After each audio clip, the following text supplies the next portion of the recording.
Arvoisa puheenjohtaja, arvoisat eläkeläiset, hyvät naiset ja miehet. Lämpimästi kiitoksia mahdollisuudesta tulla puhumaan tähän teidän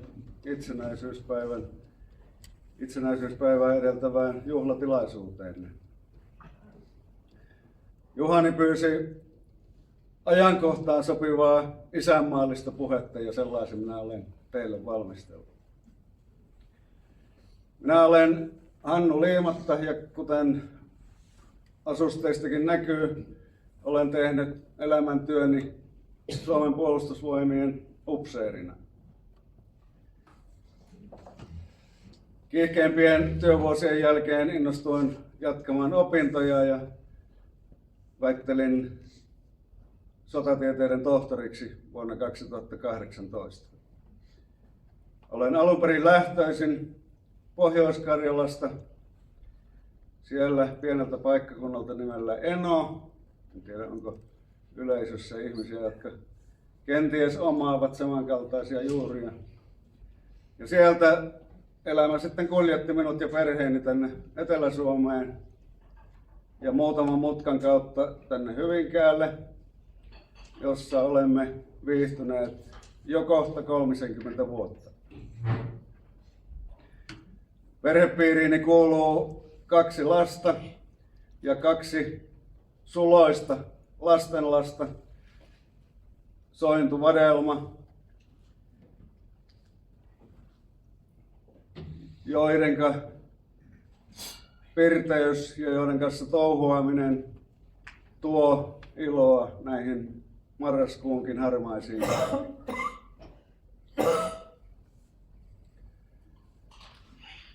Hyvät kuulijat, huomenna tulee kuluneeksi 84 vuotta talvisodan syttymisestä. Ensi viikolla puolestaan kunnioitamme Suomen 106. itsenäisyyspäivää. Siniristilippujen hulmutessa saamme muistella heitä, jotka itsenäisyytemme ovat hankkineet.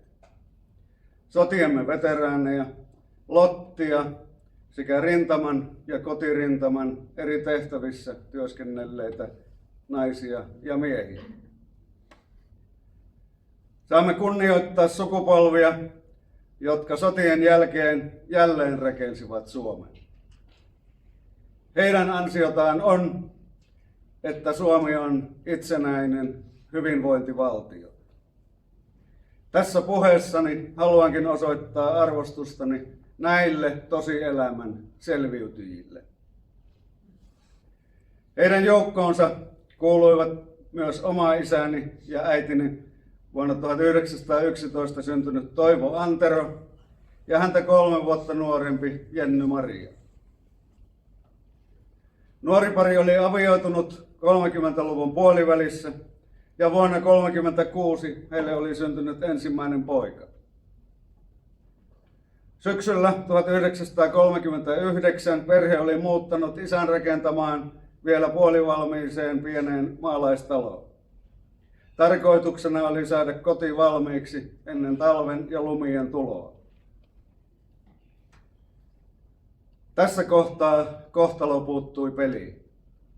Alkoi sotien aika, joka venähti lopulta 5 vuoden mittaiseksi. Talon rakentamista isä pääsi jatkamaan vasta vuoden 1944 lopulla. Euroopassa oli noinakin aikoina jo pitkään eletty vaaran aikoja. Elokuussa 1939 Saksa ja Neuvostoliitto olivat solmineet keskenään hyökkäämättömyyssopimuksen. Sen salaisessa lisäpöytäkirjassa Baltian maat ja Suomi oli sovittu kuuluviksi Neuvostoliiton etupiiriin. Syyskuun alussa Saksa oli hyökännyt Puolaan. Oli puhjennut toinen maailmansota, joka pian imi pyörteisiinsä myös Suomen.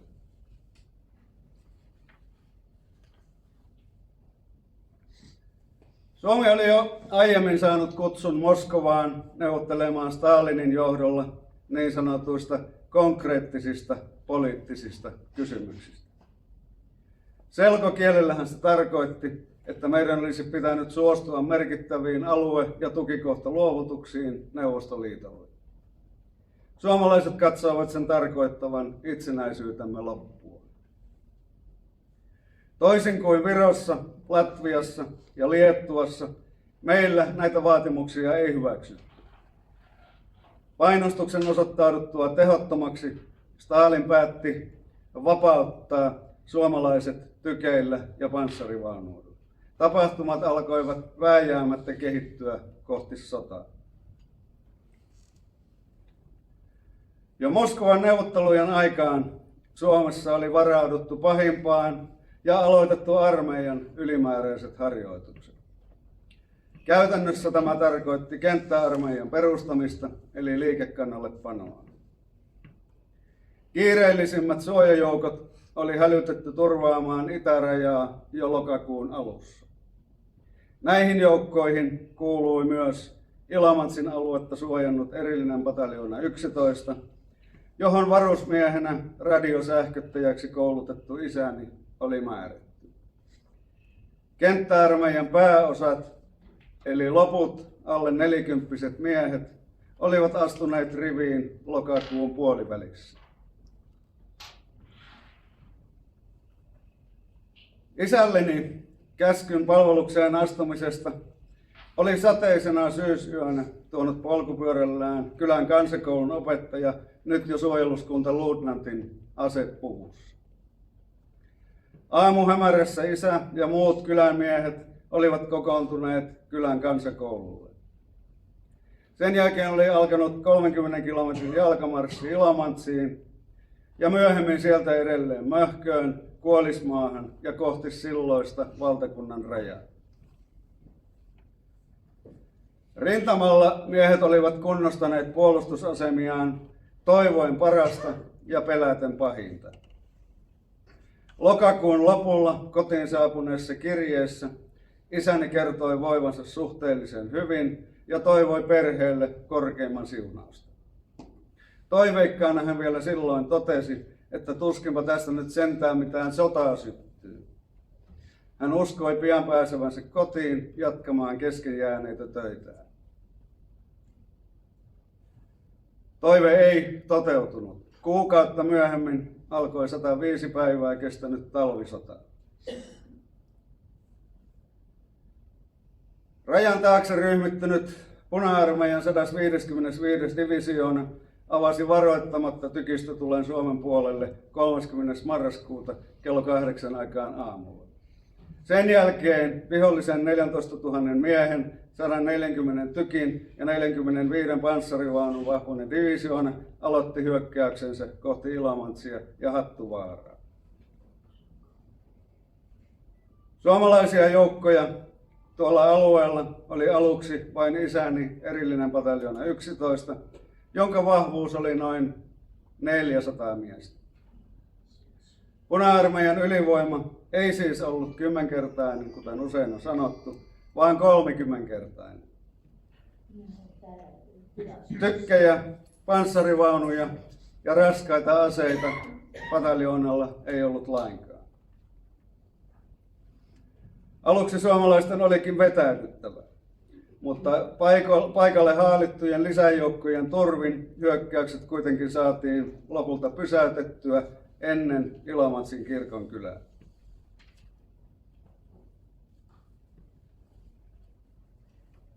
Isäni sai oman tulikasteensa 14. päivä joulukuuta Taivanlammella, jossa vihollisen pataljoona yritti suomalaisten puolustusasemat korpien kautta kiertäen päästä suomalaisten selustaan ja edelleen Ilomantsin kirkonkylään.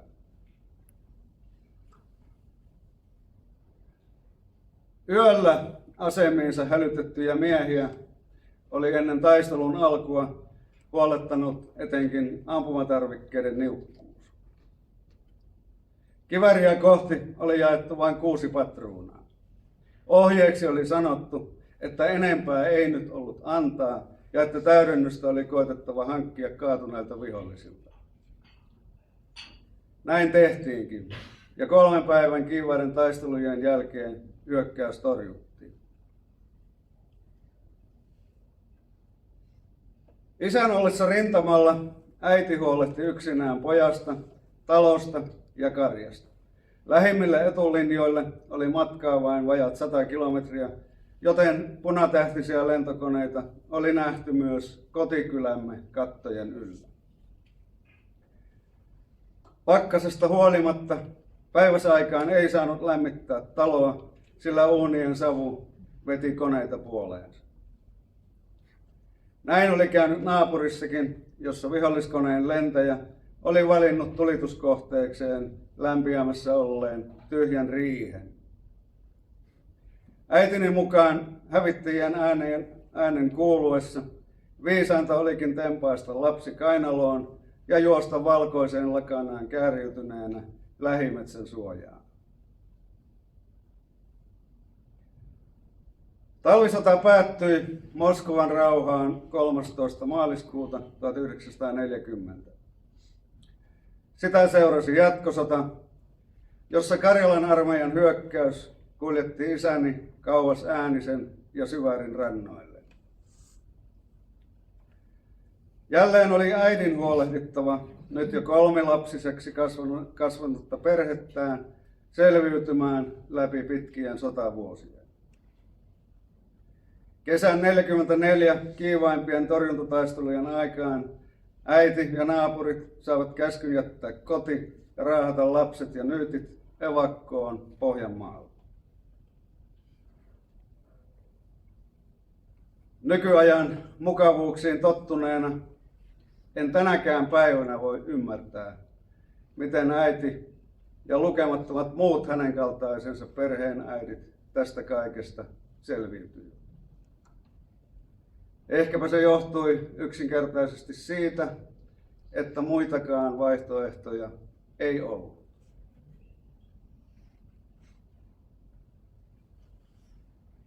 Rauhan tultua vanhempani antoivat muiden suomalaisten tavoin oman panoksensa Suomen jälleenrakentamiseen. Ehdin pikkupaikana itsekin nähdä sodan jättämät haavat. Yhden luokkakaverin isältä puuttui käsi, toisella oli jalkaproteesi. Erään naapuriperheemme isä ei koskaan palannut takaisin rintamalta.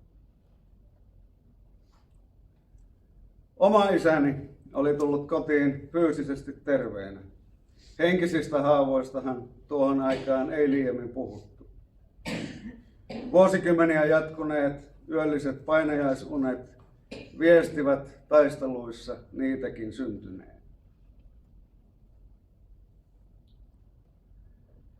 Itse sain syntyä 1950-luvulla siihen onnekkaaseen sukupolveen, jonka ei ole omakohtaisesti tarvinnut kokea sotaa. Saimme opiskella, tehdä työtämme ja kasvattaa lapsiamme vapaassa ja itsenäisessä maassa. Rauhan vuosikymmeninä aloimme uskoa ihmisten oppineen menneistä kauheuksista jo niin paljon, ettei lähialueellamme enää puhkeaisi uusia sotia. Uskoimme, ettei omien jälkeläistemme koskaan tarvitsisi juoksuttaa lapsiaan suojaan pommituksilta. Luotimme siihen, että vaalimalla hyviä suhteita naapurimaihimme voisimme ennaltaehkäistä sodat jo ennen niiden puhkeamista.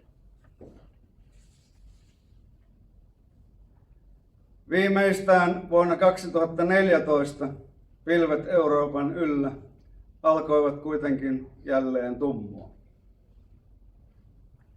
Sen seurauksena Ukrainan kansa käy tälläkin hetkellä taistelua itsenäisyydestään, taistelua olemassaolostaan. Jälleen kerran ovat asevelvolliset lähteneet rintamalle puolustamaan kotejaan, aivan kuten isämme 84 vuotta sitten. Jälleen kerran äidit, lapset ja vanhukset ovat lähteneet evakkotielle, aivan kuten omat äitimme. Ja jälleen kerran hyökkääjänä on sama naapuri, joka halusi vapauttaa Suomen marraskuussa 1939.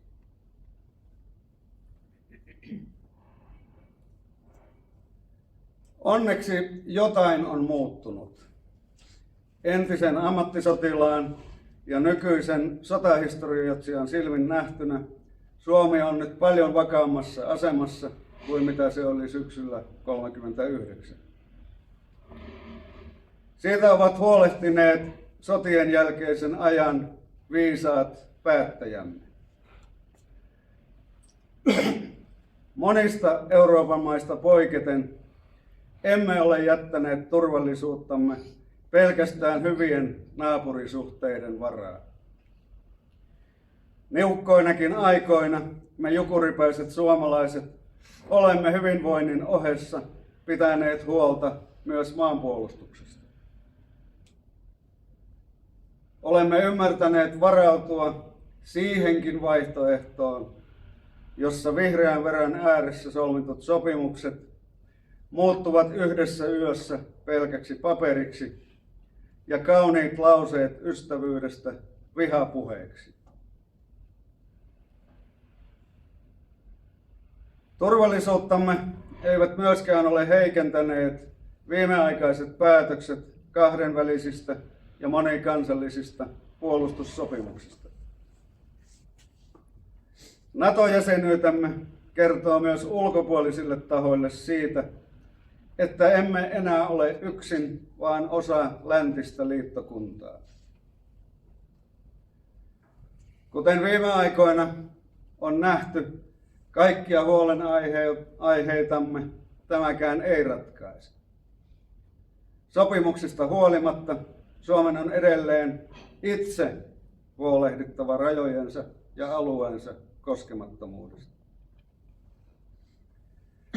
Jäsenyys on kuitenkin omiaan ennaltaehkäisemään kiusanteon kärjistymistä sotilaalliseksi konfliktiksi.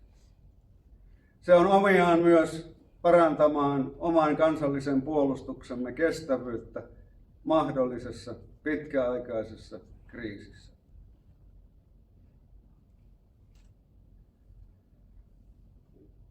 Hyvät ystävät, valmistaudumme viettämään itsenäisyyspäivää maailmassa, joka näyttää päivä päivältä muuttuvan yhä hullummaksi.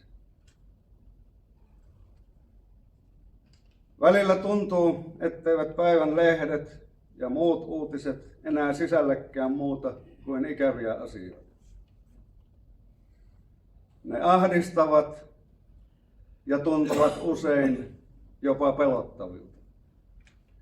Tunnemme suurta huolta, jos ei nyt enää omasta, niin ainakin jälkeläistemme tulevaisuudesta. Tämä on tietysti aivan luonnollinen ja hyväksyttävä tunne. Taakan alle ei kuitenkaan saisi musertua, sillä eiköhän se kuitenkin ole myös niin, että meidän sukupolvemme on jo pitkälti hoitanut omat velvoitteensa maamme hyvinvoinnista. Vanha sanonta on, ettei kannata liikaa murehtia asioita, joita ei itse enää voi korjata. Tuskinpa monetkaan meistä enää ovat siinä asemassa, että pystyisimme merkittävästi vaikuttamaan sotien, levottomuuksien, ilmastokysymysten tai vaikkapa valtiontalouden ongelmien juurisyihin. Ehkäpä meidän kannattaisi vain luottaa siihen, että päättäjillämme on tänäänkin viisautta luotsata maatamme näidenkin karikoiden ohi. Ehkäpä meidän kannattaisi vain elää loppuelämämme jokainen päivä kunnioittaen niitä elämän arvoja, joiden avulla sotien ajan sukupolvetkin selviytyivät vaikeista ajoista. Yhteisöllisyys, tasa-arvo, oikeudenmukaisuus, suvaitsevaisuus ja huolenpito lähimmäisistä. Elää elämäämme sillä tavoin, että voimme illalla mennä hyvän oman tunnon saattelemana vuoteeseen ja aamulla hampaita harjatessamme katsoa avoimin mielin peiliin. Koittaa vaivihkaa ja liikaa numeroa tekemättä siirtää hyviksi havaitut elämän arvomme myös jälkipolviemme ohjenuoreksi.